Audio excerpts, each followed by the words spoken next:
khai chin na tu mun ma i nei tam lo ni chuan he tiang hian lo ti ve chin te hei lai pathuma hian behloi ka tua ti chuan hei a zam na tur hian phel sep kan tung chawa ti chuan hruin ka zama ti hian ka zam phei ta a hrui ka zam phei a khan hei he ten phei zela fang mir hini a buai thla khai an ti chezel heng tha na hlo hi enge thadeu hria khan min hril te u ka kap thina mo nim oil pon ka kapa ka chung te kha an rea an thia ma se ka that ka ti rem thei lo ni he an vak zat an vak chak se he an bor le to ne na akhi ai an ti chele don an ti han ti rem chi nge ka hlo a ti rem na thadeu min lo hril te u hei hi hei anin omlu tu khetiang fang mir hi mo ti chuan hei he ta te aparan bom zel mai bok sia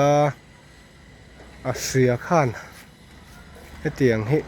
eng tia han ti re insecurity pon ka kap an thi treu a ma se anon omle zel tho an vai khan na tha thei silo hei heng lai apot nuai teng te po hi ka choi ka nga insecurity ring ka ka pa ti hian ka that seng lo ani ber hei heng te an bol le thuk to mai boi thak vak zot kam mai soi sak chiam dan hi wang se dinina kopur te po hindu lo de wang ka te kopur ak tui pek na tura ka chia ka road de po kopur tuin ti hian tui ka pe ya le ya khu chuan an om vak to lo ani khu hatlang an vak kwal zot amo a hne om khop mai an ti chedon hei pan na po nu hlat mai chuan hei pan na alian sa kha pota ka ta chin boka aron chor tet ma he la hi nung do ne ka an tram ho po hi a phun san na tur ka nei to ri lo ka chep lei thei lo ka taksana thave hlia to khop mai ve hlia ana feren le kuang phek in polonia nei kan phun san chu an thang ok mai ni mo thang ok mai ai eng hi mo hun tan kan te kan phu ma ri ai lo thadu khop mai ba khor to hi thadu thave khop mai hei ba khor poi kan ai vereng mai ni hian mani ai tum chop ve hei ni mina ka phun le nia ka phun son le ni analu tuka ni salu tuka mo tui kan pelenga ziang hei hemi pot pathum hi chu broccoli da na ka ti dewani broccoli kala kui atron triak to hei run mui mo chakmara ma kha chuanin an uar hle ani kan eina sa baya kan thaka borsai be hi kan ei seng lawani atle hei kung khat kung ni kung thum kung level chi om to ka suat to ara areng mai ni so thing lian chi ni hei hi so thing lian chi apar ve lo par ve om ta khani apa la par pe lo zong nge ni hei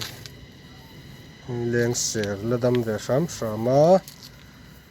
hei bok bon te po fang mirin hei heng te poi ka pania an rem hlei thei lo anon bom ze lamo parte buai kha ka ni ara du ni he bok bon hi kan lo ve reng mai ni chuan hei broccoli ka kui tri kha nia sep ana hi na kina kan phun son lenga pota chuan hei tluan mia lo kan aya he sap mar cha hi so ba so pakhat chu ra ve a ra hlei thei lo rang a lei hi ngei lo niang hei chuan bok bon hei po bial chi nia hei he lama de poi lo ra dragon fruit hi hei chu an lo el kiak an lo el mi a zor nap mai a nge mu je ni salut tu kan ni bokan mo poi lo tian oi thadai ro se zam vak ai chuan kina ka ton thameng hei ka huan ve chu nia chuan ta hian heng hei ka pot hei ho hi ka zon khom bazara an pai ho te ka zuk zong khom de hang ka zuk char khom ka phur zela ka phur ho zela ti chuan solama poson kala da a pasari kala ti man lo ni ka taksa nuam lo tu ka heng ho hi ka thak vek don tu ya kal ral chak lu tu ka ni na bok sia ti chuan he la hian cheng kol ka pho rawa ei to na nu nakina ka hal lenga hemi awa phi tha em ani cheng kol wa pi mo ni run mui par kha ka da kha ne chen ta hian lei tha ka siama an chin lo kang na chin khan athar ka bun le a lo troi nual to ka da ma sak kan hong chin ange o hei a chung lang ho hi ka da thar le ne heng de chu troi tha to khong ama ka da po ka mang nual to a ti hian ka da thar le a hemi borsai be kung te khang ama mai an ka chin na atiang a voi to ka chan som ve ka ti hian ka da lut le a ti hian kan thai vel na chome bang noi tiang reng te khang kha nan da a ka upani na thakop mai tiang hi mo chuan heng ho hi pudina ne fur lai ruat tui tam lai jan thakop mai a ro hei ka suata a ro ho ka thiat a hei ro chu ka khoi ta lawa chu chuan hei an thur sen chi kha kan phuna thave hlia khop mai hei lai hian behloi hei hi behloi hi ara lian chi kha mu ka tia kanu min ron thon kha ma se ra lian chi lo ni lo ara kha solama mi kha chen hei thing marcha ni mang nanga tanga ka hon a chi ka kui tia ka phun son ani hei fang mi bok he ni problem chumo boi thla ka ni chen hei hi pangkai ka kui tia nia pangkai nakina adu te rammi te kala peng chen hei hi butter fruit ani boka ron chor ve thep to he khive phak to mai ka thlai laia ni tin mai atlai tin me ka tui pek thin ten ni vut hi tha em boka vut hi ka khol zela ti hian biak in lama mai chem na vut eng kan la phei thina tiang vel chu ni helai hi kan in bul le avel hi kan tilang ve hrim hrimanga hei hi kanom na hi alo ania Arunachal Pradesh West Siang District ania kanom nei district headquarter ani tia en ichuna lang zaw lutuk lova maro chu han tlan chua han fan che hian a zaw kho mai visit kan han neya kan an bei sei lo na deuh hla deuh a hian an lo omomo ring tu te hi tiang vel chu ni hei hi main road ani lova ani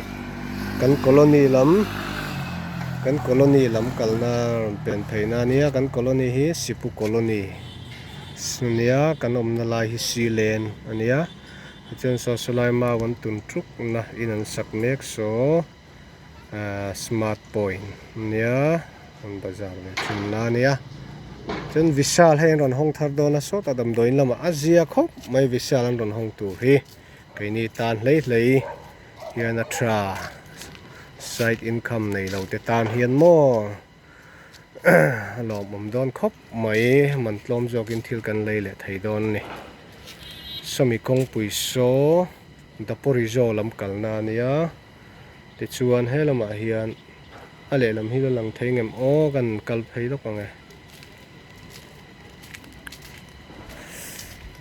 alo tanga chuak anita ada pori zo ro tanita so so lang thei to lo hei thanom te hui hen in sa sang tol tuka soloma son kong pui a peng le ta a mechuka lam kalna nia mechuka lam chu vut lak na lam ani nikum kumin kum tir khang kan hang kala nuam khop mai vur tam nu tuka duanga thui kang kal thei lawa yang vel chu ni hei bol hlo hi hei ti hen ma ni in bula hen an hal khulu lui zel me sa om thei khop mai khu chuai zel mai ni kan than om nu salai halai mi phei chu hal mai thina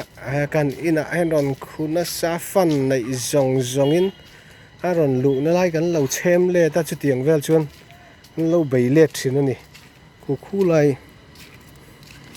khu lai ko ta hunan chem mai thina ni an hal mai thin ne bol lo ha hun hala ran luk zel mai ni hei rom man na an nei rom man na ti la sarkar hian sarkar aniang chumo anin sakreng re hi concrete building ho hi chonga hi ni tlang puya ai sang san om lo chonga hi an limit aniang chumo hi kan thanom nu hian huan thlai ani poi nei tha ani chu azar phui veka in achung po he berul hi hei pakhat chia ni berul po hi ra lei thei lo lei hi ngai to lo le da to niang kina ka lei tha siam so pe ka ngai eng vel kha ni be lo hi chu kan sik zeu to a ra lian chi kha mo ka tia ka phur vio wani ma se he ra lian chi ni lo tlat fur be loi kan tiang deuh type kha ni tlat ma he ra han en hian Mizoram atanga chung ten kanu ten minon thon ani chi hi chuni ka huan thlai ve le thil dang te kan ron sai ve ni chu hei leng ser hi fere khop mai leng ser le pardi kan tram te hi ei hlan ka ngak lel to khop mai boka hei green net hi kan lei ve mà xe đủ anh ta lấy thầy là quá ôi xa háo tặc về bốc xe mô quần xiêm hin nuông có thể về bốc xe hiên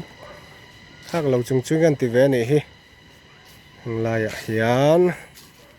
lấy reng mấy hít chú háo tặc về bốc xe cần tàn thấy chuồn mô lấy vết anh em kiếm mấy chung ni kan ron soi ve le tu ani chu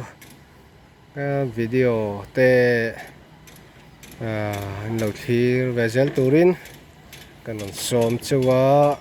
like comment in pe lo pon video in lo thir ve sum ani chuan min lo subscribe le te u ka channel ma sa ka ti chia karon siam thar le ni hi min ka video te min lo clear fu te no mani chuan min lo subscribe le zel turin karon so ma che u ri jong khan ni te se